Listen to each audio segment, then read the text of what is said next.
Dear students, welcome you once again to my online class.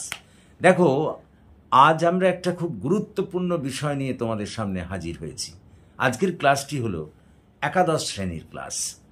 আজ আমরা এই একাদশ শ্রেণীর এই ক্লাসে ইংরেজি সাহিত্যের একটি বিষয়, অর্থাৎ তাদের যে নতুন পাঠ্যক্রমে, একাদশ শ্রেণীর নতুন পাঠ্যক্রমে যে সিস্টার নিবেদিতা রচিত দ্য স্বামী অ্যান্ড মাদার বলে যে প্রবন্ধটি অন্তর্ভুক্ত করা হয়েছে, আমরা সেটি আজকে এই ক্লাসে আলোচনা করব। দেখো, প্রথমেই বলে নিই যে এই প্রবন্ধটির লেখিকা হলেন সিস্টার নিবেদিতা। যদিও আমরা তাকে সিস্টার নিবেদিতা বলেই জানি, তার প্রকৃত নাম ছিল মার্গারেট এলিজাবেথ নোবেল। তিনি 1867 সালে আয়ারল্যান্ডে 28 অক্টোবর জন্মগ্রহণ করেছিলেন এবং 1911 সালের 13 অক্টোবর তিনি মারা যান। সিস্টার নিবেদিতা বা মার্গারেট এলিজাবেথ নোবেল, যাই আমরা বলি না কেন, তিনি ছিলেন প্রকৃত অর্থেই একজন গুণী মহিলা। আমরা জানি 1895 সালে লন্ডনে স্বামীজির সঙ্গে তার সাক্ষাৎ ঘটেছিল। তিনি স্বামীজির জ্ঞান অভিজ্ঞতা দ্বারা বিশেষভাবে মোহিত হয়েছিলেন, তার শিষ্যত্বও গ্রহণ করেছিলেন এবং স্বামীজিরই ডাকে তিনি 1898 সালে কলকাতায় এসেছিলেন এবং কলকাতায় আসার পর তিনি এখানে নারী শিক্ষা এবং জাতীয়তাবাদের ক্ষেত্রে একটা বিরাট ভূমিকা পালন করেছিলেন। তাছাড়া তৎকালীন সময়ে যে প্লেগ রোগের যে মহামারী আমাদের কলকাতায় দেখা দিয়েছিল, সেই প্লেগ রোগেও সেবা কার্যে তিনি অংশগ্রহণ করেছিলেন। তিনি ইংরাজিতে বহু পুস্তক রচনা করে গেছেন, তার মধ্যে Kali the mother, the master as I saw him, কিংবা the cradle tales of Hinduism, Indian study of love and death প্রভৃতির মতো গ্রন্থগুলি সবিশেষ উল্লেখযোগ্য। এই যে পিসটি আজ আমরা পড়তে চলেছি, দ্য স্বামী অ্যান্ড মাদার, এটি কিন্তু তার the master as I saw him এই বিখ্যাত পুস্তক থেকে কিন্তু নেওয়া হয়েছে। তো দেখো, আমি বলে নিই প্রথমে যে এই যে প্রবন্ধটা বা এই যে সাহিত্যকর্মটা আমরা পড়তে চলেছি, এটা কিন্তু তোমাদের অন্যান্য তোমরা যেসব গদ্য সাহিত্যের মধ্যে পড়ে এসেছ তার থেকে একটু ভিন্ন ধরনের। তোমরা সাধারণত যে ধরনের গল্প বা প্রবন্ধ পড়তে অভ্যস্ত, এটা কিন্তু ঠিক সেই ধরনের নয়। সেই কারণে হয়তো তোমাদের আপাতভাবে এটাকে একটু কঠিন বলেও মনে হতে পারে, কিন্তু আদৌ তা নয়। আমরা যদি এটাকে বিশ্লেষণ করি তাহলে দেখবে যে খুব সহজ। এখানে সিস্টার নিবেদিতা স্বামী বিবেকানন্দের বিভিন্ন চিন্তাধারাকে, বিভিন্ন ধরনের অভিজ্ঞতাকে, চিন্তাধারাকে এখানে অতি সুন্দরভাবে ফুটিয়ে তুলেছেন। তো চলো আর দেরি না করে আমরা এর একটা সামারি বা যাকে আমরা বলি এই প্রবন্ধে বা গদ্য সাহিত্যে যা বলতে চাওয়া হয়েছে তার একটা সারাংশ আমরা তোমাদের সামনে তুলে ধরি। তো চলো একেবারে আমরা ঢুকে পড়ি আমাদের এই দ্য স্বামী অ্যান্ড মাদারে। দেখো, প্রথমেই এই প্রবন্ধের প্রথমেই বলা হয়েছে যে স্বামী বিবেকানন্দ তার জীবনে দুটি উপাদানকে বিশেষভাবে গুরুত্ব দিতেন। স্বামী বিবেকানন্দ তার জীবনে দুটি উপাদানকে বিশেষ গুরুত্ব দিতেন। একটি হলো ব্রহ্ম বা ঈশ্বর এবং অন্যটি হলো মা। এই দুটি উপাদানের ওপরেই তিনি বিশেষ বিশ্বাস রাখতেন। এই দুটি উপাদানকেই তিনি মনে প্রাণে গ্রহণ করেছিলেন। স্বামী বিবেকানন্দ প্রথম থেকেই কিন্তু ব্রহ্মজ্ঞানী ছিলেন এবং স্বাভাবিক অবস্থাতেই তিনি কিন্তু ওই সমাধি অবস্থায় সমাধিতে প্রবেশ করতে পারতেন। সমাধি দশায় ব্রহ্মজ্ঞান অর্জন করাই ছিল তার মূল লক্ষ্য। তিনি অদ্বৈত দর্শনে বিশ্বাসী ছিলেন এবং উপনিষদকে তিনি শাস্ত্রীয় মূল গ্রন্থ বলে মনে করতেন। আমরা স্বামী বিবেকানন্দের ছোটবেলা সম্পর্কে যা এখান থেকে জানতে পারি যে তিনি সর্বদাই মা কালীর চিন্তায় লিপ্ত থাকতেন। অবশ্য তিনি আর 5 জন সুবোধ বালকের মতো সুবোধ বালক ছিলেন না। তিনি দুষ্টুমি করতেন, তবে সেগুলো সবই কিন্তু মা কালীর প্রতি। তিনি যেসব দুষ্টুমি করতেন সেগুলো সব মা কালীর প্রতি। তাহলে দেখো, এইটুকুর মধ্যে আমরা কি জানলাম? আমরা জানলাম যে স্বামী বিবেকানন্দ তার জীবনে 2টি উপাদানকে গ্রহণ করেছিলেন। একটি হলো ব্রহ্ম বা ঈশ্বর এবং অন্যটি হলো মা। তারপরে আমরা জানতে পারলাম যে স্বামী বিবেকানন্দ প্রথম থেকেই কিন্তু ব্রহ্মজ্ঞানী ছিলেন। স্বাভাবিক অবস্থায় তিনি সমাধিতে প্রবেশ করতে পারতেন। ব্রহ্মজ্ঞান অর্জন করাই ছিল তার মূল লক্ষ্য। তিনি অদ্বৈত দর্শনে বিশ্বাসী ছিলেন এবং উপনিষদকে তিনি তার শাস্ত্রীয় অভিভাবক বা শাস্ত্রীয় বিশেষজ্ঞ বলে মনে করতেন। আমরা এই প্রবন্ধ থেকে আরো জানতে পারি যে স্বামী বিবেকানন্দ সর্বদাই কালীর চিন্তায় লিপ্ত থাকতেন। তবে আর 5 জন সুবোধ বালকের মতো তিনি কিন্তু সুবোধ বালক ছিলেন না। তিনিও দুষ্টুমি করতেন, তবে তিনি সেই দুষ্টুমি করতেন মা কালীর প্রতি। তার দুষ্টুমিটা ছিল কিন্তু সব ওই মা কালী কেন্দ্রিক। আমরা এই প্রবন্ধটা পাঠ করে আরো জানতে পারি, মানে স্বামী বিবেকানন্দ সম্পর্কে আমরা আরো জানতে পারি যে স্বামী বিবেকানন্দ কিন্তু কোনো দিন বলিদান প্রথাকে সমর্থন করেননি। কোনো দিন তিনি বলিদান প্রথাকে সমর্থন করেননি, এই কথা আমরা জানতে পারি। তিনি বলিদান এটাকে বলতেন, এটা একটা অশুভ উপাসনা, অশুভ শক্তির উপাসনা মনে করতেন। তিনি যেটা চাইতেন সেটা হচ্ছে অন্তর থেকে সমস্ত দুর্বলতাকে দূর করতে চাইতেন, ভয়কে দূর করতে চাইতেন। তিনি বলিদান প্রথায় কোনোদিন কিন্তু বিশ্বাস করেননি। তিনি এটাকে অশুভ উপাসনা বলে কিন্তু মনে করতেন। আমরা আরো জানি যে তিনি ধর্মীয় বিষয়ে একজন প্রশিক্ষক ছিলেন। তিনি একজন প্রশিক্ষক ছিলেন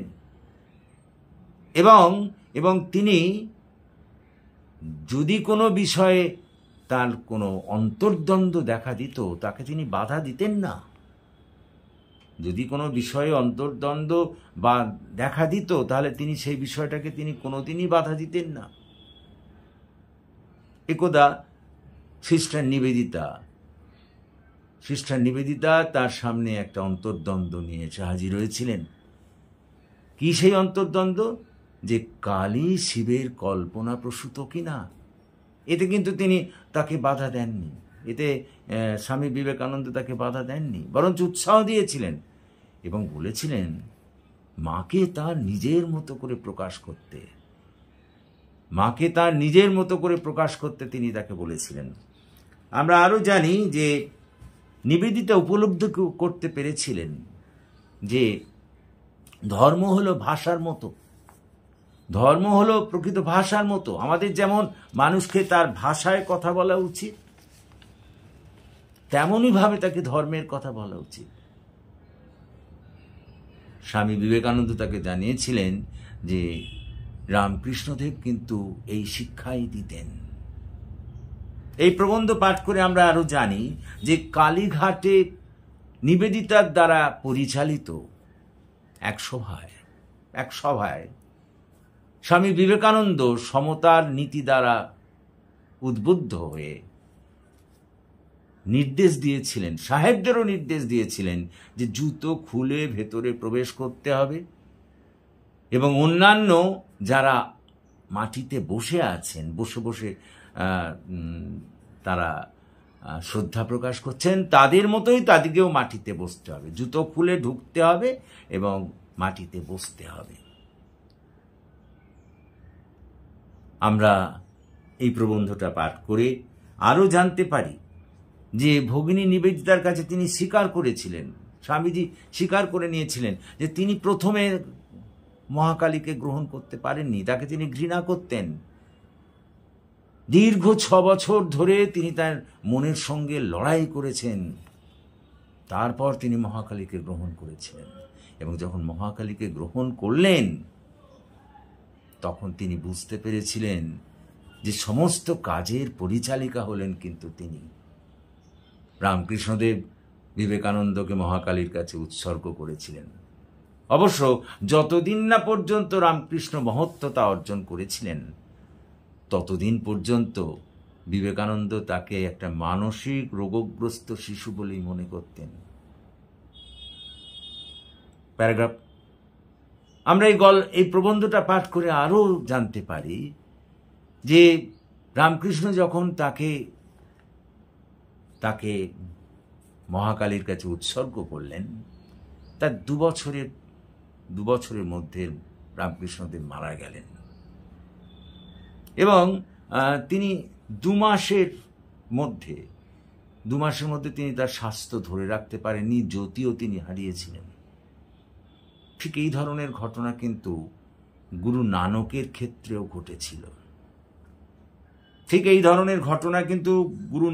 ক্ষেত্রেও ঘটেছিল।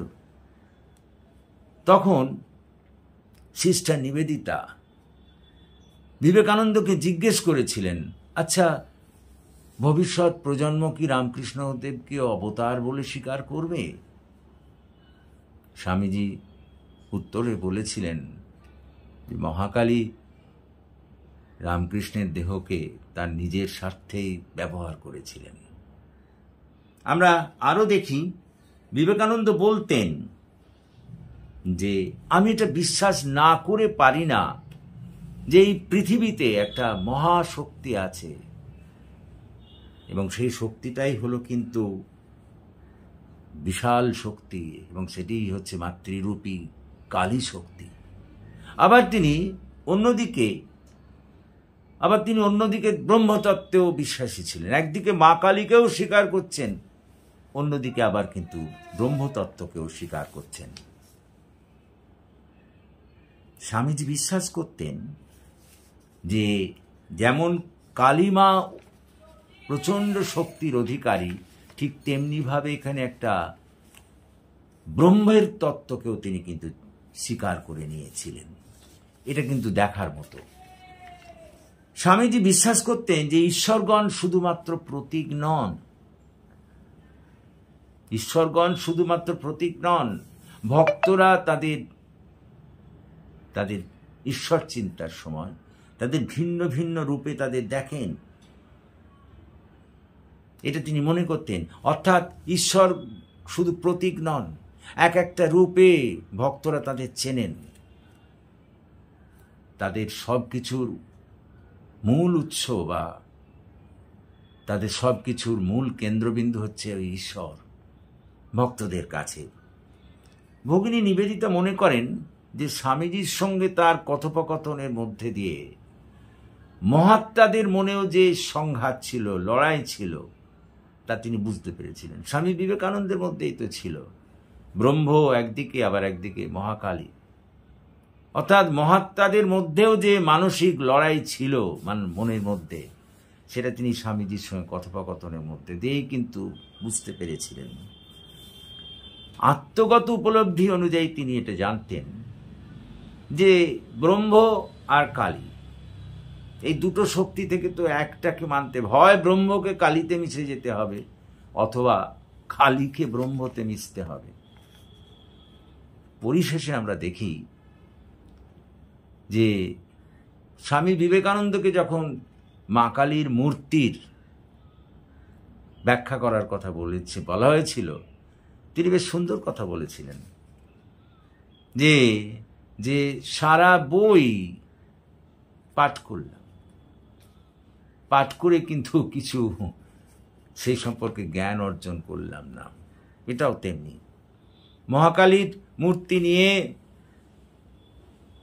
আমাদের সন্তানদের মধ্যে অনেক অনেক অনেক ধরনের ভাবনা, অনেক ধরনের চিন্তা, কিন্তু শেষমেশ আমরা সেই প্রাচীন ধারণাতেই ফিরে যাই। এক হাতে খড়গ, আর এক হাতে মুন্ডমালা। সুতরাং এই যে প্রবন্ধটি, এই প্রবন্ধটির মধ্যে দিয়ে সিস্টার নিবেদিতা বিভিন্ন বিষয়ে স্বামীজির চিন্তাধারাকে অতি সুন্দরভাবে ফুটিয়ে তুলেছেন। তাহলে ব্যাপারটা হলো কি? আমরা প্রথমে দেখলাম যে স্বামী বিবেকানন্দ জীবনে দুটি উপাদানকে বিশ্বাস করতেন। একটি উপাদান হলো অবশ্যই ঈশ্বর বা ব্রহ্ম, এবং অন্যটি হলো মা। তারপর আমরা দেখলাম যে স্বামী বিবেকানন্দ প্রথম থেকেই ছিলেন ব্রহ্মজ্ঞানী। স্বাভাবিক অবস্থায় তিনি ওই সমাধিতে প্রবেশ করতে পারতেন। ব্রহ্মজ্ঞান অর্জন করাই ছিল তার মূল লক্ষ্য। তিনি ছিলেন অদ্বৈত দর্শনে বিশ্বাসী, এবং উপনিষদকে তিনি মহাগ্রন্থ বলে মনে করতেন। আমরা এটাও জানতে পারি যে স্বামী বিবেকানন্দ প্রথম থেকেই মানে সব সময় কালী চিন্তায় লিপ্ত থাকতেন। তিনি কিন্তু আর 5 জন সুবোধ বালকের মতো ছিলেন না। তিনি দুষ্টুমি করতেন, কিন্তু ওই দুষ্টুমিটা করতেন মা কালীর প্রতি। আমরা এই প্রবন্ধ থেকে আরও জেনেছি যে তিনি ওই বলিদান প্রথা মানতেন না, সমর্থন করতেন না। বলতেন ওই বলিদান প্রথাটা হলো একটা অশুভ উপাসনা, এই জন্য তিনি এটাকে মানতেন না। তিনি যেটা মানতেন সেটা হচ্ছে যে মন থেকে ভয়কে দূর করতে হবে, এটা তিনি জানতেন, এটা তিনি মনে করতেন।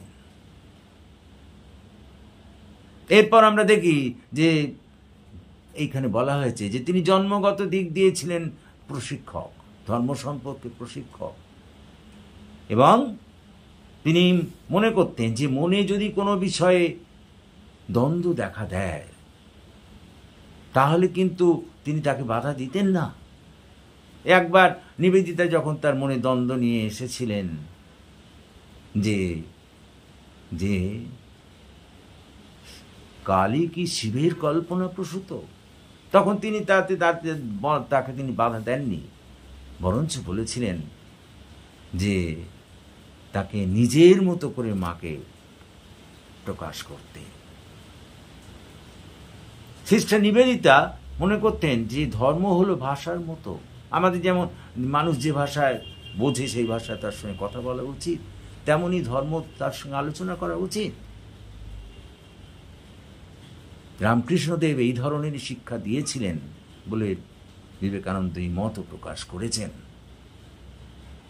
এরপর দেখি যে ওই নিবেদিতা দ্বারা পরিচালিত কালীঘাটের এক সভায় বিবেকানন্দ সমতার আদর্শের কথা বলেন, এবং বলেন ওই বিদেশি ব্যক্তিদেরও জুতো খুলে মন্দিরের ভেতরে প্রবেশ করতে হবে, এবং সেখানে সাধারণ ভক্তরা যেমন মাটিতে বসে আছে তাদেরও সেই রকম মাটিতে বসতে হবে।